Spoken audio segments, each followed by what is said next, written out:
kanami lang gid balaya magkapi-kapi sa kilid kadagat ah.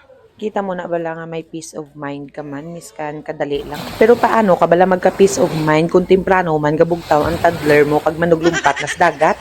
Bawo pati sila ho naglulumpat man kay kanami kag kabugnaw kag katinaw gid sa tubig diri sa Raymond's Beach Resort. As ka nga si Papa ho naglumpat naman kay nanamian gid sa diri nga lugar kay katinaw gid ka tubig dagat apak ya kuno makita ya pa kuno iya nga tiil sa dalom. Kag syempre, after swim kag coffee sa gilid sa dagat, ginutom naman kami ah.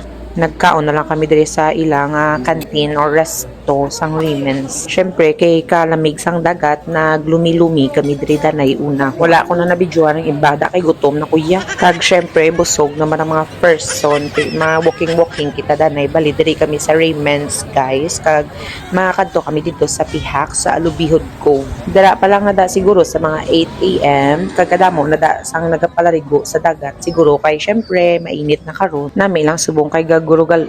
So after walking, nagkadto na lang kami sa among nga room, naghigda-higda, kag pa aircon, hulat oras nga mag-check out. That's it for today's video. Thank you.